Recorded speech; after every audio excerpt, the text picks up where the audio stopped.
তো আমার আল্লাহ দয়ার সাগর, তিনি এই পৃথিবীতে অসংখ্য প্রাণী পাঠিয়েছেন। তার মধ্যে ইঁদুর, কুত্তা, বিলাই আছে না নাই? বাঘ, সিংহ, উল্লুক, ভাল্লুক, সারপুকা পর্যন্ত আছে তো। ছোট ছোট প্রাণী, অনেক প্রাণী।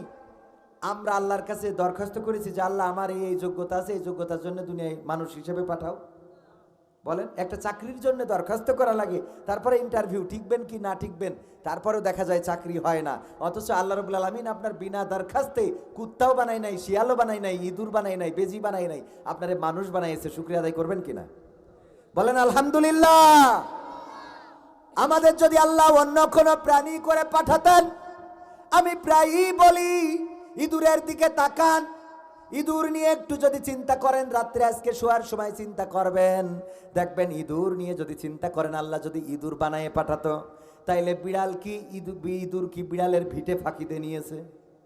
ইঁদুর কি বিড়ালের কোনো জমি লিখে নিয়েছে?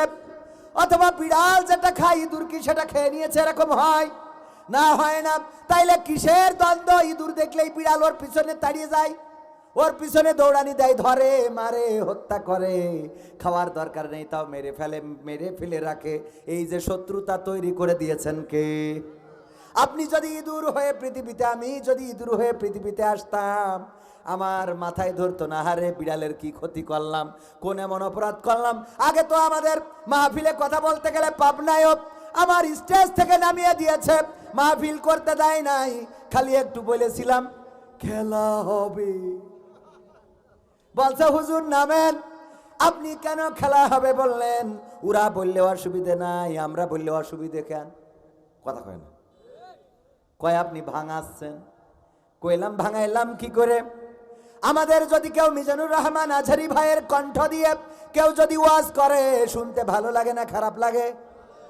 আমির হামজা ভাইয়ের কণ্ঠের মতো করে যদি কেউ ওয়াজ করে, শুনতে ভালো লাগে না খারাপ লাগে?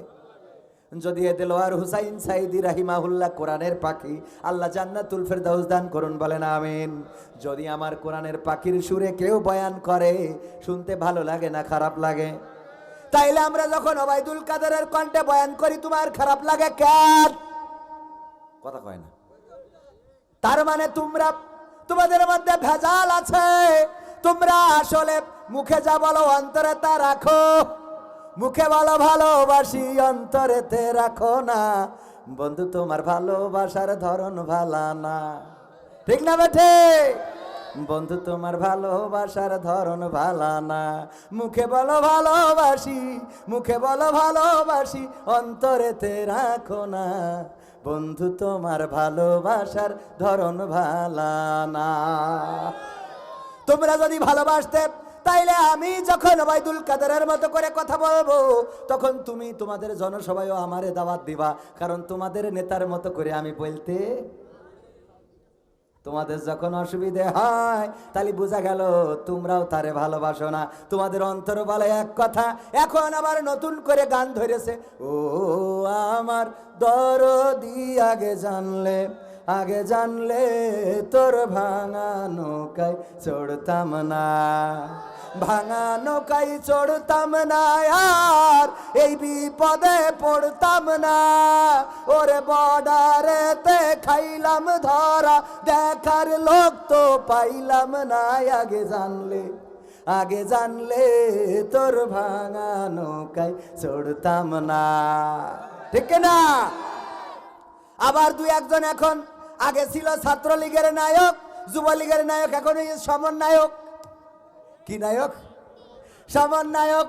আগে নৌকা চালাইছে, এখন আবার ধানের শীষ না হলে দাড়ি পাল্লা নিয়ে ঘুরে বেড়ায়। তবে দাড়ি পাল্লা নিয়ে বেশি ঘুরতে পারে না, কারণ দাড়ি পাল্লা করতে গেলে আবার নাম লিখতে হয় খাতায়, তারপরে লেখাপড়া করতে হয়, পরীক্ষা দিতে হয়, তারপরে কর্মী হওয়া যায়। বলেন ঠিক কিনা? এমনি এই শীতে বললেন আমি জামাত ইসলামের রুকন, পাকামো সাইডি দিবেন, ঠিক না? বে ঠিক। যেই বলবে আমি জামাতের রুকন, শিবিরের সাথী, কত সালে শপথ নিছেন? কয় শপথ আবার কি, তাই না? শপথ মানে সাথী, তো ও তো জানে শিবিরের সাথী। কয় আমি তো সাথী। তো কি সাথী? তা আমি শিবিরের সাথী হয়েছি। আর যদি কয় আমি শিবিরের সদস্য, তা কয় সদস্য কয়খান বই পড়ি, রিপোর্ট কয়দিনের? কয় রিপোর্ট আবার কি খাতি হয় এটা? রিপোর্ট রাখে না সদস্য, সে সদস্য না। এই দলের একটু আলাদা ব্যতিক্রম আছে না নাই? সাথী হইতে গেলে 30টেরও বেশি কোরআন হাদিসের বই পড়া লাগে, 50টেরও বেশি আয়াত মুখস্থ করা লাগে, 30টেরও বেশি হাদিস অর্থ সহ মুখস্থ করা লাগে, 3 মাসেরও বেশি নামাজ কাজা থাকা যাবে। এইগুলো করার পরে তারপরে সাথী হওয়া যায়, এমনি গলা ধরে বেড়ালেই হবে না। ও সাথী রে যেও না কখনো দূরে, এ সে সাথী না, বুঝা গেছ তো? এ সে সাথী না যে ও সাথী রে যেও না কখনো দূরে বলে বেড়ালেন, সে সাথী না। এই জন্যে আপনার এই জায়গায় আসতে একটু সমস্যা, আর অন্য জায়গায় গেলে তেমন একটা সমস্যা হয় না। গোলাম মাওলা রনি ও যখন হঠাৎ করে যোগ দিয়েছে অমনি নৌকাতে ধানের শীষ হাতে ধরাইতেছে না, দেয় নাই? আপনাদের কি ভয় করতেছে? ভয় করার দিন শেষ না শুরু? তো তাহলে পাপ নাই তো, এরম হওয়ার কথা না। পাবনা মানে থাকবে নেই কোনো ভাবনা, তাগের বাড়ি পাবনা। ধরা খালি খাবেন, দরকার ফাঁসিতে দেবে, এর বাইরে তো আর কিছু হবে না। নাই মেরেই ফেলবে। একজন গলায় দড়ি দেবে, তাই গাছে উঠেছে মরার জন্য, আত্মহত্যা করবে। তা দড়ি যা নেছে, ওই যে আপনার এই যে ইয়ে টেঙাই না, এই যে পোস্টার টেঙাই সুতলি, ওই নিয়ে উঠেছে। তা বলছে দেখ তুই আত্মহত্যা করিস না। তা বলছে না, জীবনের পরে তিকেই গেছে, আর বাঁচার ইচ্ছা নেই, মরেই যাই, তোরা ঠেকাইস নে। তা বলছে মরবি, তা দড়ি কই? তা বলছে এই যে নিয়ে আসি, তা দেখে খুব চিকুন। তা বলছে এই চিকুন দড়ি দিয়ে তুই গলায় দড়ি দিয়ে মরবি? বলছে না হয় 3-4 দিন লাগবে, না হয় 3-4 দিন লাগবে চিকুন দড়ি দিয়ে।